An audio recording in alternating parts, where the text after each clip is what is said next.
Yüz və qolning avrat emasligi to'g'risidagi hadis sahihmi? Savol. Qiz bola bo'yiga yetsa, uning yuzi bilan qo'lidan boshqa yerining nomahram bir yerda ochiq bo'lishi durust emas degan hadis sahihmi yo'q? Javob.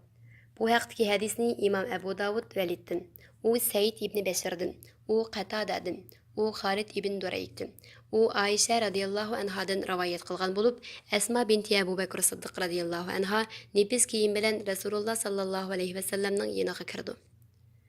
Rasululloh sallallohu alayhi vasallam uningdan yuzini o'rib olib, "Ey Asma, qiz bola balog'atga yetsa, buning bilan buni nomahram ko'rsatishi durust emas" deb yuzi bilan qo'liga ishorat qildi. İmam Abu Davud bu hadisni rivoyat qilib, orqasidan bu hadis mursal, hadis ravisi Xolid ibn Durayk Aisha radhiyallohu anhani ko'rmagan degan. Bu hadis zaifdir. Hadisning zaiflik sabablari tuvandikicha. Birinchi, hadisning isnodi uzuk, ya'ni bu hadis munqati. İmam Abu Davud bu hadis mursal, hadis ravisi Xolid ibn Durayk Aisha radhiyallohu anhani ko'rmagan degan.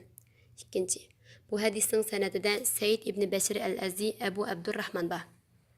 Ba'zi hadis olimlari uni ishonchlik degan bo'lsa-mu, Imom Ahmad, Ibn Ma'in, Ibn Madini, Nasa'i, Hakim va Abu Davud qatorliq hadis imomlari uningdan rivoyat qilingan hadislarni zaif degan. Muhammad ibn Abdullah ibn Numayr u to'g'riliq yana mundaq degan. Uning hadisi inkor qilinadi. Uning hadislari hech nimaga yaramaydi. Hadis rivoyatida ishonchlik emas. U Qatadadan munkar rivoyatlarni naql qilgan. Imom Ibn Hibban u to'g'riliq mundaq degan. Uning asli tutish qobiliyati nachar. Rivoyatida cho'ng xatoliklarni sodir qiladi. Imom Ibn Hajar uni zaif degan. Uchinchi, bu hadisning sanadida yuqorqidek zaif raviylardan boshqa yana Qatada bo'lib, u mudallasdir. U bu hadisni boshqasidan anglaganlik to'g'riliq aniq so'z qilmagan.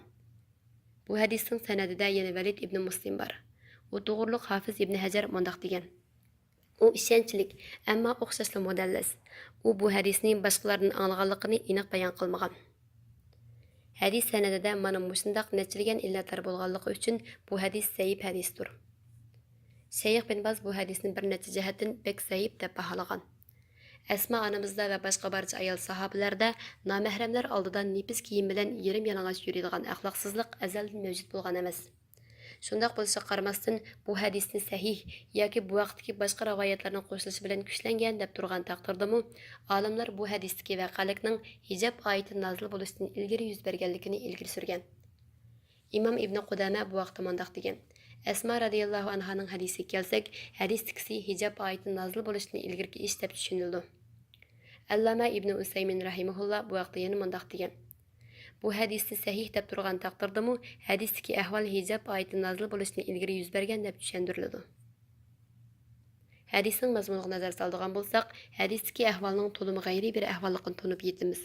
Chunki Asma radhiyallohu anha to'limi taqvo va axloqli ayol bo'lib, u yuqorqi zaif hadisdagidek nefis kiyim bilan yuradigan, ham bundaq kiyim bilan Rasulullohning oldiga kiradigan ayol emas.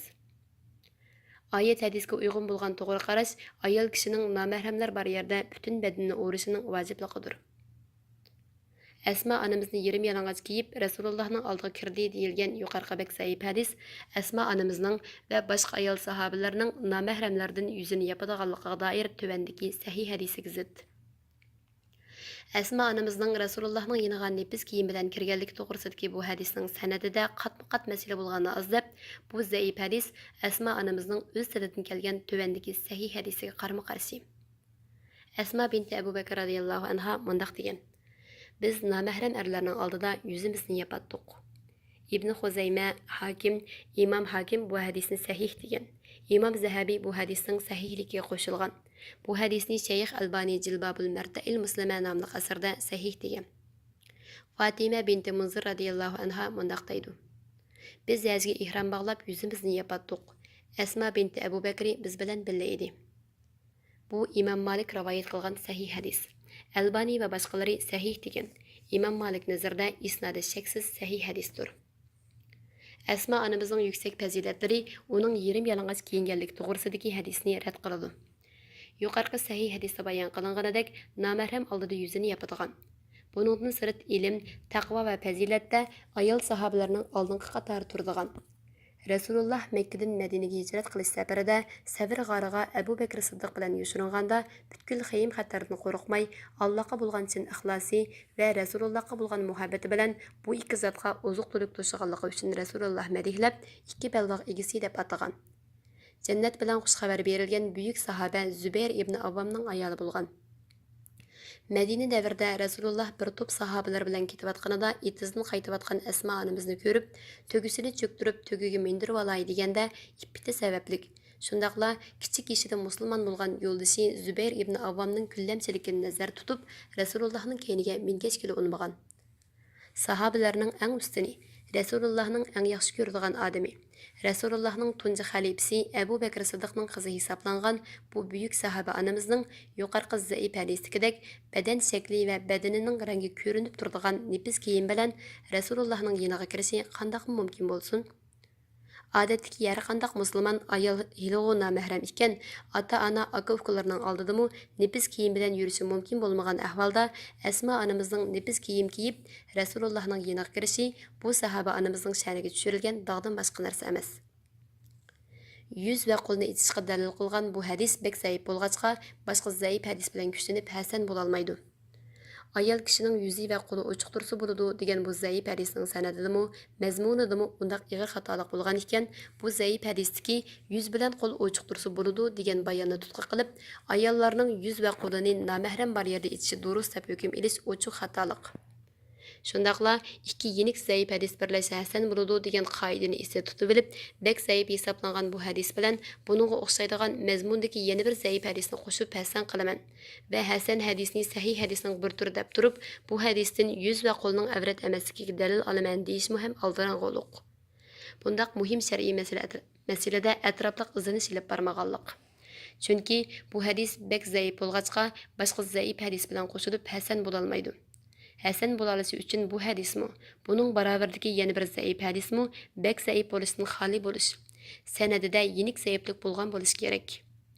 Sanadida ig'ir zaiflik bo'lgan bundaq hadis hech qanday hadis bilan qo'shilib uni hasan qila olmasligi aniq. Natijada bundaq bek zaif hadislarga qarab hukm chiqarishning o'zila cho'ng xatolik bo'lib, buning natijasida ig'ir fitnalar, osiyliklar va gunohlar maydonga kelishi so'zsiz haqiqat.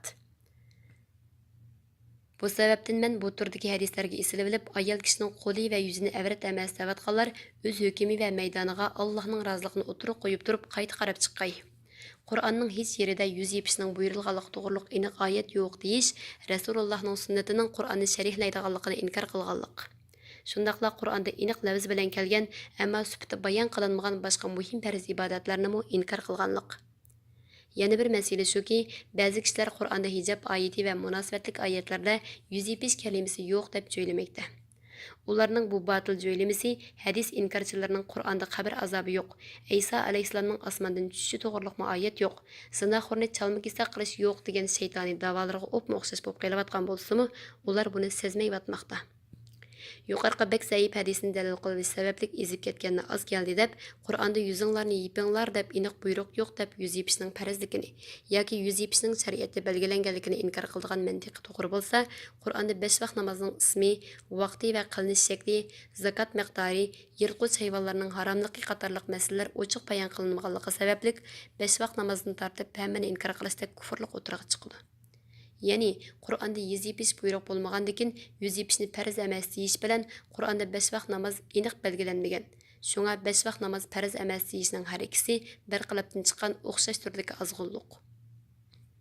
Qur'onda yuzinglarni yepinglar deb aniq buyruq yo'q. Shunga yuz yepish farz emas deyish bilan Qur'onda 5 vaqt namozning ismi bilan qilinish shakli bayon qilinmagan. Shunga 5 vaqt namoz farz emas deganning hech bir farqi yo'q. Halbuki kim bundaq gapni qilsa, oyat hadisga emas, shaytonga agishib so'z qilgan azg'unlar qatoridan bo'lib qoldi. Mayli yuz yepish bo'lsin, mayli 5 vaqt namoz va yoki boshqa farz ibodatlar bo'lsin, Qur'onda umumiy ravishda buyurilgan, sahih sunnat tafsiriy sharihlab, Qur'ondagi buyruqni aniqlab ko'rsatgan. Shunga Qur'onda yuz yepish buyrug'i yo'q degichi, Qur'on bilan sunnatning, Alloh bilan Rasulullohning orasini ayirib etmoqchi bo'layotgan azg'un shaytondir.